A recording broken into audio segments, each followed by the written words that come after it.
Salut, c'est Sanémé. Aujourd'hui, je vais te présenter un animé de romance pas comme les autres.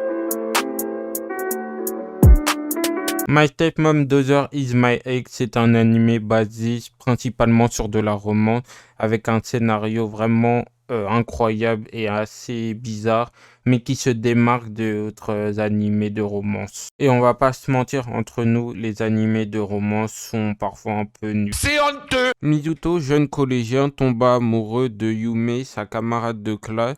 Tous les deux commencèrent à sortir ensemble.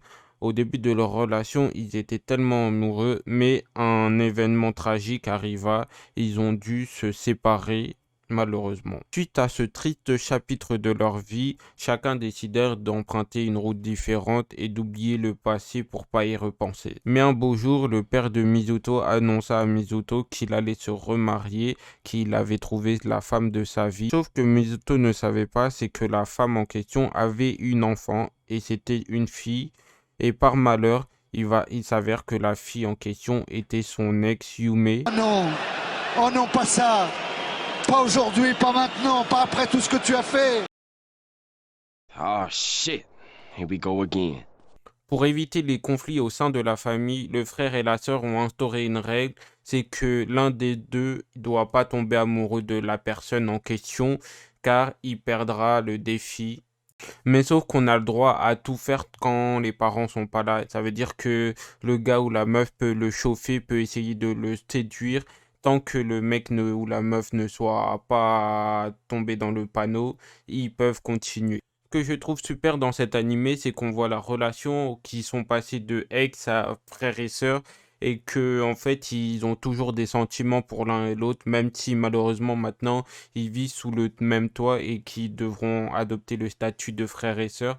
Je sais que c'est un peu cliché dans les familles japonaises, c'est souvent comme ça, mais je trouve que cet animé, il se démarque puisqu'il a un côté assez good vibe, et c'est ça qui m'a permis de kiffer ce genre d'animé. C'est pas les animés romances qu'on regarde d'habitude, avec un scénario basique, la meuf elle tombe amoureuse du gars, le plus beau du lycée, bref, tu connais ce sort d'animé. Là, j'ai trouvé que cet animé, il était incroyable et que je conseille à regarder. Du coup, si t'es content, bah n'hésite pas à me faire savoir, mettre un pouce bleu. Je sais, il n'y a pas eu de vidéo pendant 2 semaines et j'en suis désolé, mais j'avais besoin de ces 2 semaines pour me reposer. Et du coup, là, on va réattaquer, mais le planning, en fait, on va faire une vidéo par semaine. Et là, comme c'est ma première vidéo, j'ai un peu eu du mal à la tourner. Du coup, je me suis dit, on va reprendre petit à petit. Du coup, voilà, c'était Sanemi. Merci d'avoir regardé. Si ça t'a fait plaisir, comme je te l'ai dit, bah un petit pouce bleu, un commentaire pour le référencement, me dire ce que tu en penses de la vidéo et aussi rejoindre mes réseaux sociaux, Twitter, Insta, TikTok et surtout important, rejoindre mon Discord, c'est là où je suis beaucoup actif. Du coup, voilà, si tu veux rejoindre, lien dans la description, mon ref. Et non, on se dit à la semaine prochaine, c'était Sanemi. Bye tout le monde.